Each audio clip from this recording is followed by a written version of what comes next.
like all this other garbage that I don't fucking want. Right. Every time I load up a new computer, every time I make a new profile on a new computer, it's so retarded. I have to go through, delete everything. It lets you load it up without even installing everything completely. It'll install it in the background. So it's like I'll go in to remove stuff, and then like a day later, I'll see the same programs that I deleted because it wasn't finished installing, and then now it'll be there completely, and I'm like, I uninstalled this. Different browser, probably Chrome, and then This one is not such a big deal. Some people do use Edge. It is less resource intensive than Chrome. So Edge to Chrome or Firefox or whatever, because some people use Firefox, you know.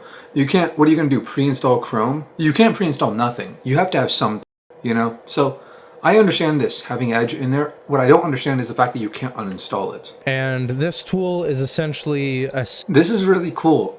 I actually wanted to make a tool like this. I don't know how to code, but I was like, I felt like a lot of people would use this kind of thing. I felt like particularly IT people and businesses who buy up like PCs en masse, because I used to do IT. It was a small office. It was like not even 50 people, and they'd buy a new computer once every 3 days to once a week. And it was just those like cheap like office PCs, like those Lenovo, whatever, like those desktops that still use like VGA in the back and stuff. And it would literally be like going on like Facebook Marketplace and OfferUp and going on like the business equipment section or whatever, and just finding like some offices throwing out like 20 monitors because they're moving locations or upgrading equipment. And they're like, yeah, we're selling them for 20 bucks a piece, or like $300 for all of them. And they'd be like, ooh, cool.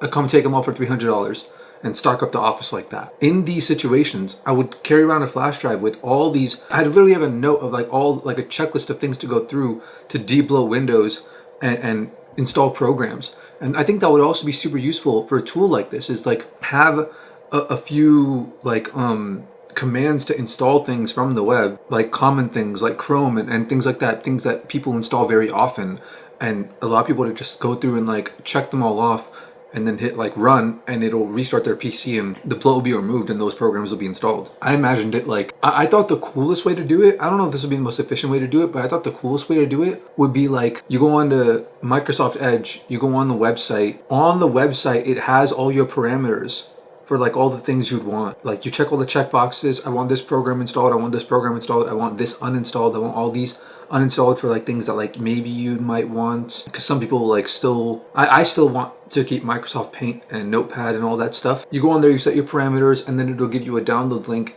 You download that file, and that file will be like based off of those parameters. You double click it, you run it as administrator or whatever, and then it does the whole thing to your PC from a download that came from the website. You don't have to do anything after you've installed the application.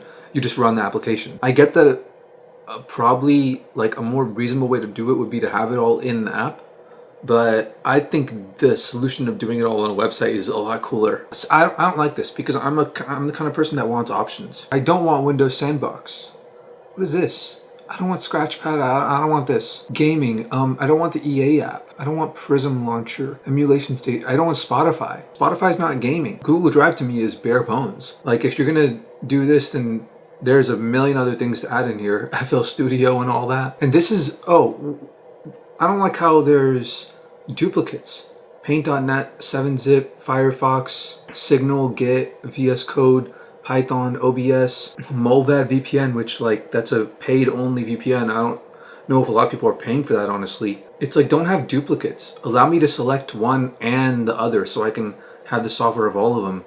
But honestly, if it was me, I would have checkboxes for all of them. You select this, and it's like doing it in the email or in Notion or whatever, and it'll like select all of them or deselect all of them, and then you can go and select them individually. Ignore my criticism of like the categories. I don't care about the categories. Anybody who actually would care about the categories, like me, would actually take the time to like go through and check all the software, you know? It would also be nice to just have like a common software one. It's like no categories, because like I do a little bit of everything, you know? So just common downloads, and then just go through those. then the messages are obviously changed to be more clear for someone who's not. And there should be a progress bar. All we did was just make the fancy, simple front end to all this stuff to try to make it as user-friendly as possible. In reality, what's going on in the background is stuff. Right, then if that's the case, what I would do is, again, do that website thing, do the website idea, because it allows people to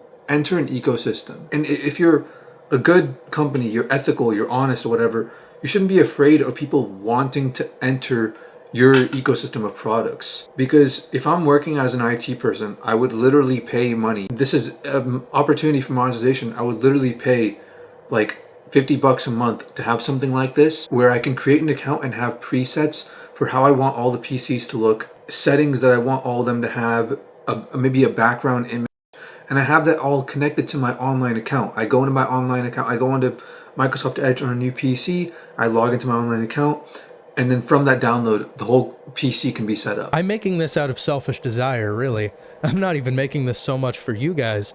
It's mainly because I'm just sick and tired of having to do this shit with a Windows. And that's good. That's good. When you, as a consumer, are dissatisfied with what the creators are creating, and you go in to create something for yourself and then give it to other consumers, you're doing their job. Your selfishness acts as selflessness for the community. And I think that's the way to do it. I think every board member, every executive, every person at every company who has any sort of interest in the company's success should all be using that product. Every person that works at a record label should be listening to and be a fan of the artists that they sign. Every language learning app, a shareholder, should be using that language learning app. People should create because they want to consume those things because they're dissatisfied with the current space of what's going on. And that's when good things are made. He's saying that because like that's how good people talk.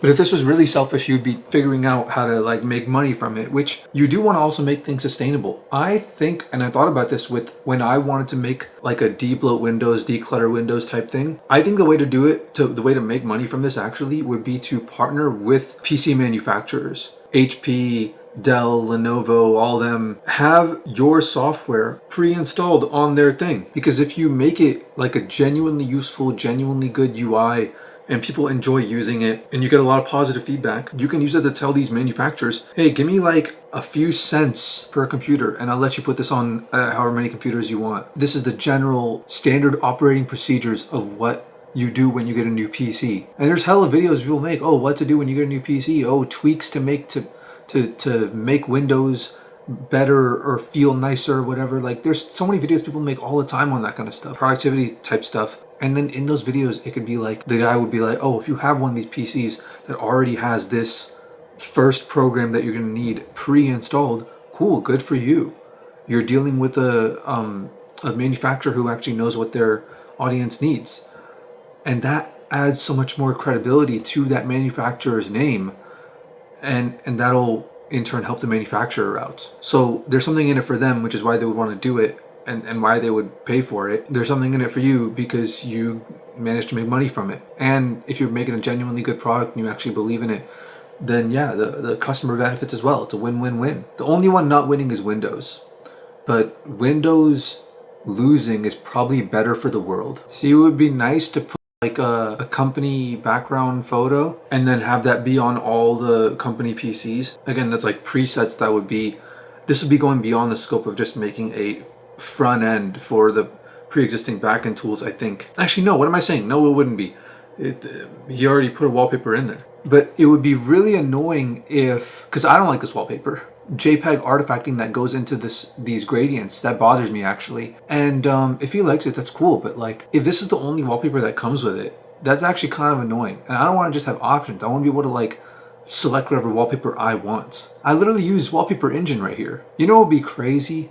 Because every time I go onto a PC and I have to install Wallpaper Engine, which doesn't happen super frequently. I mean, I get a new PC like once every like 2-3 years. But every time I do it, it always doesn't have the previous wallpapers I have installed on my older PCs. I have to go through, keep them side by side, and reinstall and like resync all of the wallpapers again. That would be so cool if you can do things like going into specific applications after they're downloaded and manually setting up parameters like that.